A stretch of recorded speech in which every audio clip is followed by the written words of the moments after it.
వాడు ఇంట్లో ఎంతమంది ఉన్నారు ఇలాంటివన్నీ చెక్ చేయడానికి వచ్చాడు. ఎందుకంటే నిజంగా అమ్ముకోవడానికి వచ్చినాడు ఎవడైనా సరే బయట ఉండి అమ్ముకుంటాడు, కానీ డైరెక్ట్గా వద్దు వద్దు వద్దంటున్నా వెంటపడి వచ్చేసాడు. ఇంట్లోకి వచ్చేసి ఇంట్లో కూర్చొని ఇంకా మాకు తీసుకుంటారని మాకు పీక మీద కూర్చున్నాడు అనమాట. ఎవరైనా ఎంత పోని వాళ్ళ ఐటమ్ని వాళ్ళ ప్రొడక్ట్స్ని అమ్ముకుందామని వచ్చినా సరే మరి అంత బలవంతం చేసి ఇంట్లోకి వచ్చి ఇంట్లో కూర్చొని తీసుకుని పీక మీద కూర్చోరు కదండి.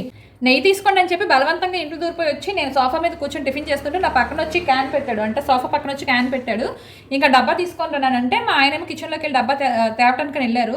వెళ్ళి నాకు తెలియదు నువ్వే రా అని నన్ను పిలుస్తుంటే ఈయనేమో మేడం గారు టిఫిన్ చేస్తున్నారు చేయనండి మీరే వెళ్తేండి అని అంటున్నాడు అనమాట. నాకు అప్పుడు ఇంకా భయం వేసింది, ఇదేంటి వీడు ఇలా అంటున్నాడని చెప్పి డౌట్ వచ్చి ఇంకా నేను మా ఆయనతో పాటే ఇంకా కిచెన్లోకి వెళ్ళిపోయాను. ఇంకా అక్కడ నుంచి మా ఆయన దగ్గర అలా ఉన్నాను అనమాట. ఇంకా సో మొత్తానికి ఏదోలా తప్పించుకున్నాము, బట్ చాలా జాగ్రత్తగా ఉండాలి ఫ్రెండ్స్. హలో అండి అందరికీ. ఫ్రెండ్స్ ఈరోజు నేనైతే ఒక ఇన్ఫర్మేషన్ మీతో షేర్ చేసుకోవాలనుకుంటున్నాను. అదేంటంటే ఈరోజు మార్నింగే నేను టిఫిన్ చేస్తున్నా ఇంట్లో కూర్చొని. అప్పుడు ఎవరో ఒక తెలియని ఆయన, అంటే ఎవరో ఒకరు గేట్ సౌండ్ చేశారు.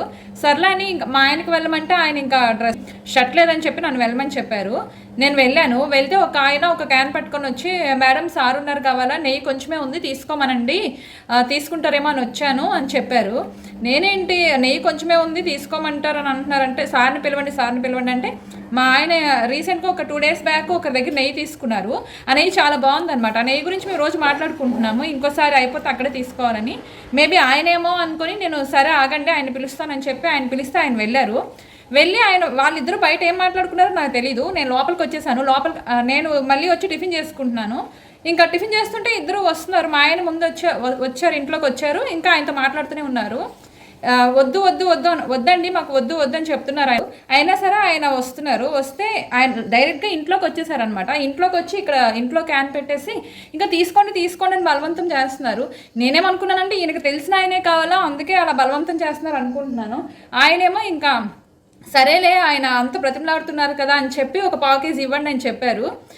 ఈ ప్రాసెస్ అంతా కూడా ఆయన ఎవరో తెలియదంట, అసలు ఎవరో తెలీదు. ఆ వీధి చివరి అమ్మగారికి ఇచ్చాను, వాళ్ళు చెప్పారు మీరు తీసుకుంటారని చెప్పి మా ఇంట్లోకి వచ్చారు. క్యాన్ పెట్టేసి తీసుకోండి అంటే సరేలే అని ఇంకా ఆయన బాధపడలేక మా ఆయన ఒక 1/4 kg ఇవ్వండి అని చెప్పి ఒక బాక్స్ తీసుకొస్తే మొత్తం క్యాన్లో ఒక 5 liters ఏమో ఉంటుందండి. ఆ 5 liters తీసుకోమని ఇంకా బలవంతం పెడుతున్నాడు అనమాట. ఎందుకు ఇలా నాకు వీళ్ళిద్దరు డిస్కషన్ నాకేం అర్థం కావట్లేదు. అంటే ఎందుకు తెలిసిన ఆయనే కదా, ఆయన ఎందుకు అలా అంత బలవంతం ఎందుకు పెడుతున్నాడు, ఈయన ఎందుకు గట్టి చెప్పలేకపోతున్నాడు అనుకుంటున్నాను. నేను ఇదంతా సైలెంట్గా కూర్చొని చూస్తున్నాను. కొద్దిసేపు అయ్యాక ఆయన డబ్బా తెచ్చిస్తే ఈయన 1/4 kg ఇవ్వండి చాలు, మా దగ్గర చాలా సోర్సెస్ ఉన్నాయి, ఇంకా మేము చాలా మంది దగ్గర తీసుకుంటాము, మాకే ఇంట్లో కావాలంటే ఆవులు కూడా ఉన్నాయి, మేము అక్కడి నుంచి వాడుకుంటామండి, ఈసారి బాగుంటే పని కావాలంటే నెక్స్ట్ టైం తీసుకుంటామని ఈయన చెప్తున్నాడు. అయినా సరే ఆయన ఊరుకోవట్లే, ఆయనకు నచ్చిన తీసేస్తున్నాడు. అది 1/2 liter అంట, దాంతో వేసేస్తున్నాడు అనమాట. మాకు వద్దు బాబు ఆయన బ్రతిమలాడుతున్నా అసలు పట్టించుకోవట్లే ఆయన. అంటే స్టార్టింగ్లో ఏమోలే ఆయనకి చెల్లలేదు కావాలో అందుకే మాకు బలవంతంగా అంటగడుతున్నాడేమో అనుకున్నా. ఇంకోటి ఏంటంటే మా ఆయనకి తెలిసిన ఆయనేమో అనుకుంటున్నాను. ఫైనల్గా ఏంటంటే మా ఆయనేమో ఎంత వద్దన్నా సరే లాస్ట్కి బలవంతంగా ఒక 1 liter వేసాడు. నాకు ఇంకా భయం వేస్తుంది. అంటే నేను ఫస్ట్ భయపడ్డాను, ఏంటి డైరెక్ట్గా వచ్చేసాడు ఇంట్లోకి అని చెప్పి. బట్ కొద్దిసేపు అయ్యాక వీళ్ళిద్దరూ తెలిసిన వాళ్ళేమో అనేసి ఇంకా సైలెంట్గా ఉన్నా. బట్ ఆయన ఇంకా మాకు బలవంతంగా 1 liter వేసేసాడు. ఇంకా వేసేస్తుంటే వద్దని చెప్తే అప్పుడు ఆపాడనమాట. ఇంతకీ రీజన్ ఏం చెప్తున్నాడు తెలుసా ఆయన, ఎందుకంటే ఇంత నేను అప్పుడు మధ్యలో వెళ్ళి ఎందుకంటే మాకు వద్దంటే అంత బలవంతం ఎందుకు చేస్తున్నారు, 1/4 kg చాలు అన్నాం కదా, కావాలంటే మళ్ళీ తీసుకుంటామని చెప్తున్నాం కదా, ఎందుకు అంత బలవంతం చేస్తున్నారని చెప్తే లేదండి మళ్ళీ ఆవి ఇంతుంది, నాకు క్యాన్ ఖాళీ అయిపోవాలని చెప్తున్నాడు. సోది రీజన్. ఆ రీజన్ చెప్పాక నాకు చాలా కోపం వచ్చింది. మేము తీసుకుంటాం కదా అని కొంచెం కోపంగానే అన్నాను. బట్ ఏంటంటే ఈయనకు తెలిసిన ఆయన కదా, అంత కోపంగా ఎలా మాట్లాడేస్తామని నేను కొంచెం నార్మల్గా చెప్పాను. కానీ ఈయన ఏంటంటే నాకు ఆయన వెళ్ళిపోయిన వరకు ఆయన ఎవరో తెలియదు అన్న విషయం నాకు ఏం చెప్పలేదన్నమాట. అంటే మాకు వేరే వాళ్ళు కూడా చాలా మంది ఉన్నారు, వాళ్ళ దగ్గర కూడా తీసుకుంటాం అంటున్నాడే కానీ ఈయన కూడా తెలిసిన ఆయనే, రీసెంట్గా తీసుకున్న ఆయన అనే దీనిలోనే నేను ఉన్నాను అనమాట. మొత్తానికైతే లీటర్ తీసుకొని డబ్బులు కొట్టేస్తారు సెల్కి, ఇంకా వెళ్ళిపోయారు. ఆయన వెళ్ళిపోయిన తర్వాత ఈయన చెప్తున్నారు ఆయన ఎవరో కూడా నాకు తెలియదు అంటే పాపం ఆయన కూడా ఇంకేం చేయలేడు అనమాట. ఆయన వద్దంటున్నా వెంటపడి వచ్చేసాడు. ఇంట్లోకి వచ్చేసి ఇంట్లో కూర్చొని ఇంకా మాకు తీసుకుని మాకు పీక మీద కూర్చున్నాడు అనమాట.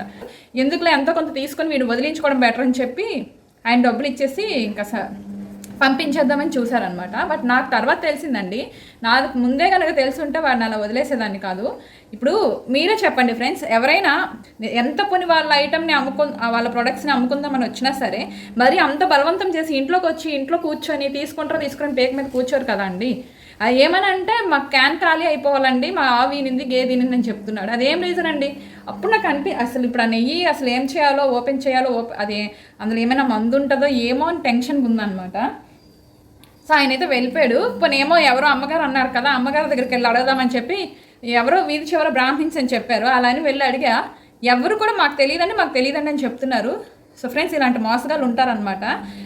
ఏమో అంటే నేను కొంచెం గట్టిగా నోరెత్తేసరికి మమ్మల్ని ఎందుకంత బలవంతం పెడుతున్నారు, వెళ్ళరా అనేసరికి వెళ్ళాడు. బట్ చాలా భయం వేసిందండి. తెలియని ఆయన ఆడెవడో అసలు తెలియదు, ఇంట్లోకి వచ్చి ఇలా బలవంతం చేస్తాడని తెలుసుంటే నేను ఖచ్చితంగా పోలీసులకి ఫోన్ చేయడమో లేదంటే ఇంకోటో చేసేదాన్ని. మళ్ళీ ఆయన జేబులో మొబైల్ పెట్టుకున్నాడండి, ఆ కెమెరా బయటకు ఉండేలాగా పెట్టాడు. నాకు ఎందుకో అవన్నీ చూస్తే నాకు అతను చూస్తే చాలా అనుమానం వచ్చింది.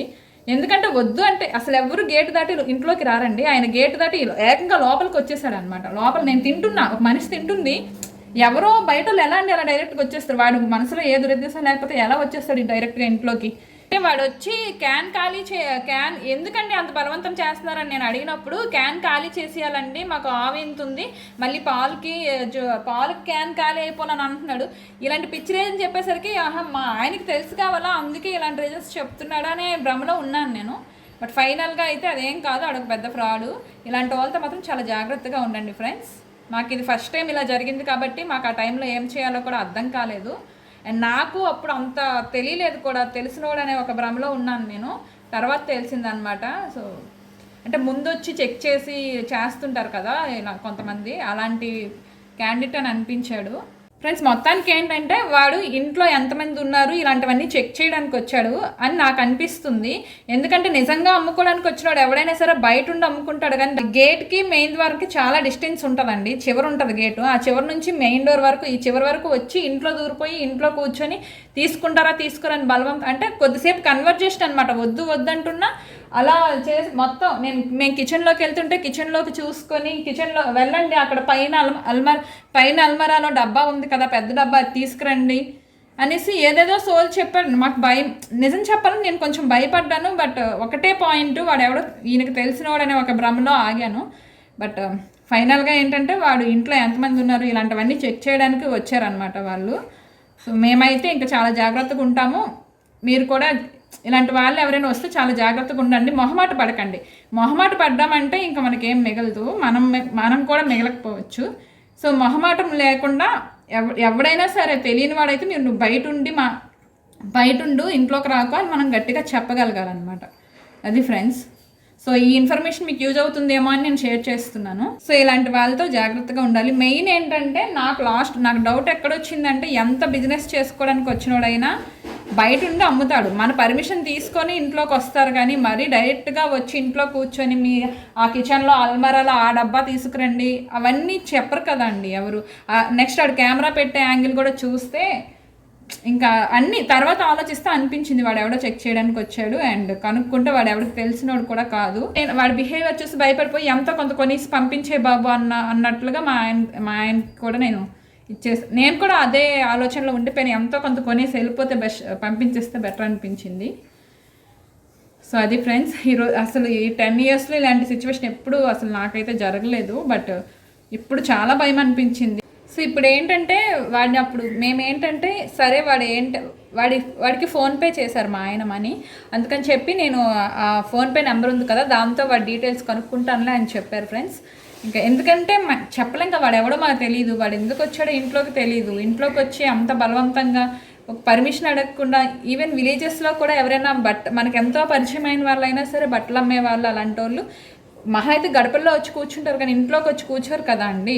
ఒకవేళ మనం మరీ రమ్మంటే వస్తారు తప్పితే ఎవ్వరు అలా రారు. వాడి మైండ్లో ఏ ఇంటెన్షన్ లేకపోతే వాడు వచ్చి ఉంటాడు. సో మేమైతే ఇంకా ఫోన్ నెంబర్తో వాడి డీటెయిల్స్ కనుక్కోవాలని అనుకుంటున్నాము. Be careful friends. మేము కూడా అప్పటి నుంచి ఇప్పటికి నాకు ఇంకా గుండెలో దడ వస్తూనే ఉంది. ఎవరైనా ఇలానే వస్తారు, ఎవరైనా ఒంటరిగా ఉన్నారేమో అని చూసి చెక్ చేయడానికి వచ్చి తర్వాత వాళ్ళ పనులేమో వాళ్ళు చేయాలని చూస్తారు. But be careful friends.